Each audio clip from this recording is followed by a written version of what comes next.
In a concerning development, the economic environment in China has been deteriorating, with the first casualties being the factories. Especially in the context of shifting international dynamics, several factories heavily reliant on Western orders, particularly from America, have been severely impacted, losing a significant number of orders. This has plunged many businesses into dire straits, with some even forced to shut down, resulting in a widespread economic slump. It has come to light that in Guangzhou alone, approximately 1,800 factories have closed their doors due to poor management. These closures have also given rise to a distressing trend where a substantial number of workers have not received their rightful wages, a phenomenon that appears to be on the rise in China. A factory worker laments, "It's bankrupt now. There's no way around it. Just look at the mess inside the factory. All these goods are unwanted. The factory owner owed me 10,000 yuan, approximately $1,395 in wages before, and now many workers haven't received their salaries, and suddenly the factory has gone bankrupt." According to data from the non-governmental organization China Labor Bulletin, CLB, which closely monitors workers' rights in China, there have been a total of 1,604 labor disputes and cases of labor rights violations reported as of November 2023. This number has already exceeded the annual figures of the past 3 years. Guangdong Province, with its numerous factories, remains at the epicenter of these labor conflicts. China Labor Bulletin's analysis points to the global economic downturn caused by the pandemic as a significant driver of the surge in worker protests. The sharp reduction in overseas orders has led to a wave of factory closures in coastal provinces, triggering increased protest activities among workers. Once known as the world's factory, Guangdong attracted substantial domestic and international investments, making it a crucial manufacturing hub. Simultaneously, it drew a large influx of migrant workers. However, with foreign companies relocating and supply chains shifting to Southeast Asian nations and other regions, factories in Guangdong have faced a wave of closures, leaving industrial areas eerily quiet. This is an industrial zone in Guangdong, once bustling and lively. But in the past couple of years, the number of factory closures has been staggering, and this industrial zone has gradually become desolate. I remember a few years ago, it used to be bustling here during the morning and evening shifts, but now it's incredibly quiet, with hardly any signs of life. This is a massive factory that had been in operation for over a decade in Dongguan, which is also shut down. At its peak, the factory employed 1,000 to 2,000 people. Today, passing by the factory, it's evident that it has closed its doors. This factory, which had a substantial footprint, now stands deserted, with the machinery and equipment left idle, as there are no longer any workers showing up for work. I made a very difficult decision today. I decided to close the factory that has been in operation for 5 years. Here is the factory workshop, which is about 1,000 square meters. The office is about 200 square meters, and the entire factory is about 1,200 square meters. This is an order placed by a customer, but the goods have not been picked up yet, and the packaging materials have not been used. Now the factory has stopped production, and there are still raw materials left. The price at that time was 600,000 yuan per ton. If the factory abandons the lease, the deposit will not be returned. See this factory behind me? This factory used to be a large factory with thousands of people. There used to be a lot of workers working here, and it was very busy during commuting time. I passed by here today and found that it was empty. The factory had closed down. You can still see the shadow of the former glory of this factory. The factory is full of parking spaces. You can imagine how prosperous this factory used to be. In front is the glass door of the former factory, now all covered with dust. There are so many companies that have gone bankrupt now. I didn't expect that even such a large factory could not survive, let alone those small factories. Factory closures represent a massive loss of jobs, with more and more people out of work.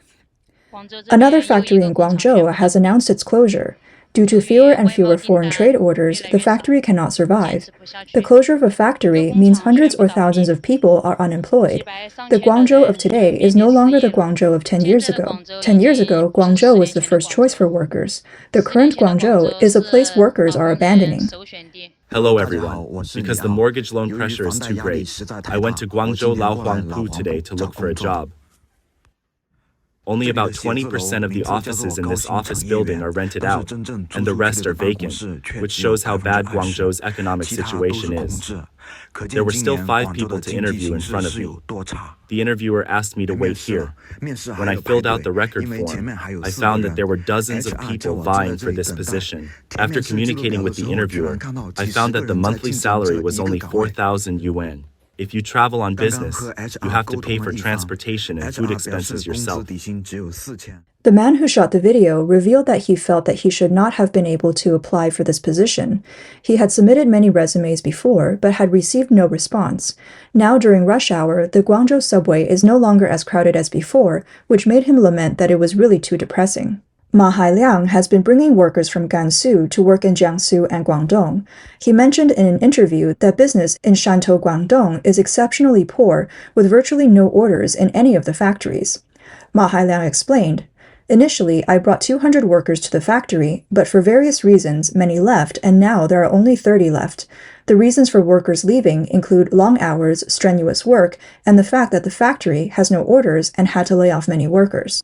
The majority of the factories in Chenghai District, Shantou, are engaged in toy processing. A few years ago, there were many migrant workers, and the factories were profitable. However, after the pandemic, with no orders and insufficient consumer spending among the Chinese population, many small factories have closed down. Given the current situation in China, it is estimated that a return to the pre-pandemic state is unlikely. Ma Lijuan, originally from Qinghai, is working in Guangzhou. She explained, "This year, the factory is not hiring new employees, and the factory's performance is poor. Many senior employees have chosen to return home early for the Chinese New Year due to reduced wages. Now the income is only half of what it was before the pandemic." Ma Lijuan is a chef in a toy processing factory. She sees that there are many fewer workers coming to eat than in the past. The boss told her that the main reason is that no orders and the factory does not need a large number of workers. Shen Mei from Henan used to run a small restaurant in her hometown, but due to the pandemic's impact, she had to close her business and seek employment in Guangzhou. She noted that people of her age from her hometown are mostly working elsewhere. This year, not only is it difficult to earn money in her hometown, but it is also challenging to find work elsewhere. According to mainland media, Zhang Weilun, founder of D-Works Precision, specializing in high-precision hardware mold manufacturing, disclosed that the majority of his company's customers come from Europe and the United States, including prominent automobile manufacturing giants.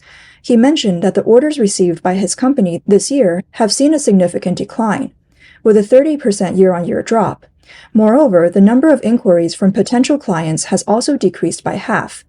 This highlights the substantial impact of the economic challenges on businesses with international clientele, particularly those reliant on the European and American markets. Yingfei Electronics, a Dongguan company specializing in injection molded parts processing, has 70% of its customers from Europe and the United States.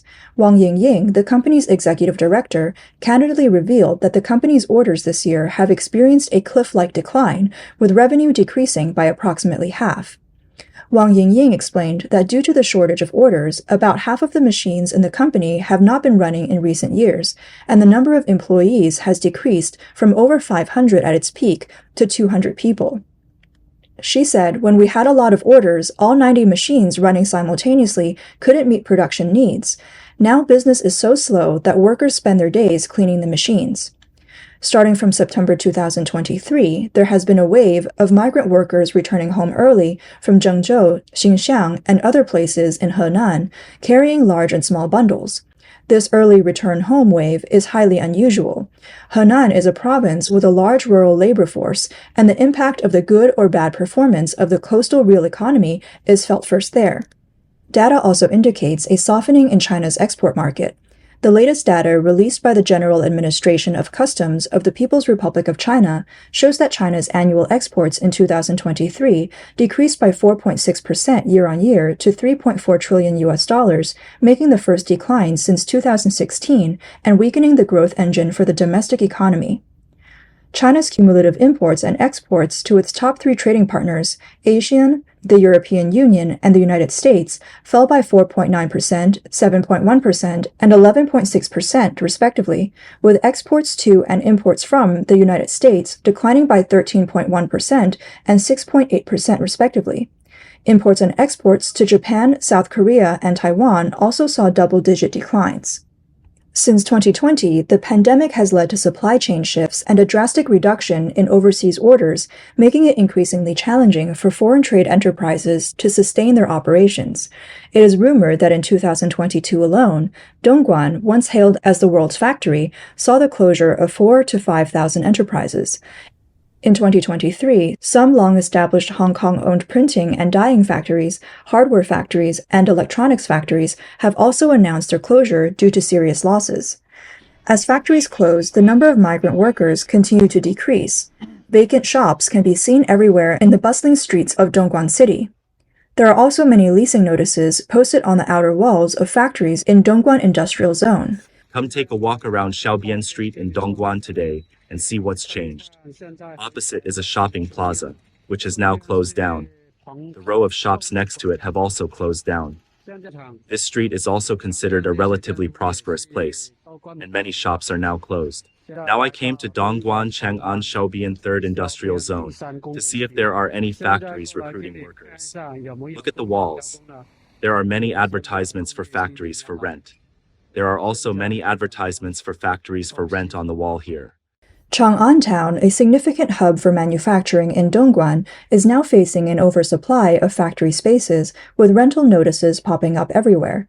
This stark contrast to the pre-pandemic situation, when finding available factory space was a daunting task, highlights the current economic challenges. Even taxi drivers and dormitory operators are feeling the impact of Dongguan's economic downturn. According to a report by United Morning Post, taxi driver Mr. Zhang expressed his frustration, noting that despite the pandemic, Dongguan's Humen high-speed rail station remained relatively busy, but now there are noticeably fewer passengers. He said that there are far fewer people coming now and that he could hardly find passengers. Ms. Liu, who provides short-term accommodation for migrant workers in Dongguan's Shijie town, also shared her experience. She mentioned that over 2/3 of the 20-plus rooms in her dormitory are now vacant.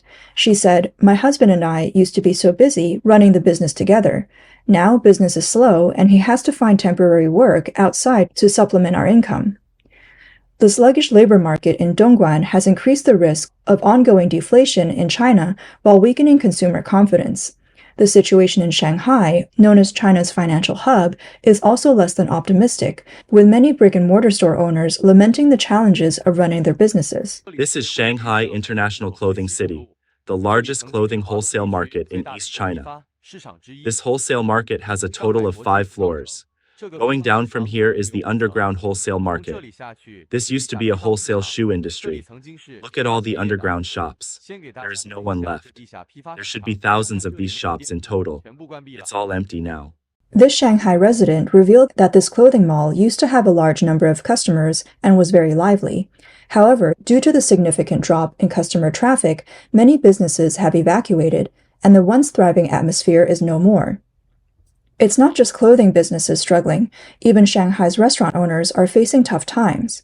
Ali, who runs a beef noodle restaurant in Shanghai, told Voice of America that this year has been particularly challenging for business. He said, "Business is bad for everyone. People's pockets are empty and their spending power has diminished. Compared to the past, there are far fewer migrant workers in Shanghai now. Many small factories in the area have closed down, and the restaurants that primarily relied on these factory workers are now forced to shut their doors." Ali expressed helplessness, indicating that small-scale restaurants like his are on the verge of closing down. Similarly, Ma Xin, who operates a beef noodle restaurant near the Foxconn Industrial Park in Shenzhen, remarked, "Business overall has been poor this year. Many factory workers have gone home due to lack of orders, which has significantly affected my business. In the past, we had many customers and daily revenues exceeded 7,000 yuan, approximately $980. This year, we can only make around 1,800 yuan, approximately $250 a day. We are just managing to scrape by, with daily earnings barely enough to cover rent and staff salaries. Nowadays, most businesses in China are struggling, regardless of the industry." Ma Xing added that there has been a significant exodus of people from Shenzhen this year. He cited media reports stating that over 1 million people left Shenzhen in November 2023 alone. This exodus can be attributed to high living costs, as the income from their jobs can no longer cover the high expenses in the area. Additionally, many people, especially Shenzhen locals, are actively seeking opportunities to leave China and live and work abroad. Ma Xing noted that based on the previous business conditions, he and his son used to earn over 1 million yuan, approximately 140,000 US dollars in a year. However, under the current circumstances, their earnings are just enough to pay rent and staff salaries, leaving them with the basics. The withdrawal of foreign-funded enterprises from China and the wave of factory closures have set off a chain reaction, dealing a severe blow to the Chinese economy. According to Radio Free Asia, a current affairs commentator based in Guangzhou, Ma Nan, analyzed that foreign-funded enterprises are gradually leaving China and turning towards Southeast Asian countries, and this trend has become a certainty. The departure of foreign investment from China has had a significant negative impact on China's development. These enterprises are unlikely to invest extensively, provide technology, and establish factories in China anymore, as the Chinese government is now at odds with the Western world.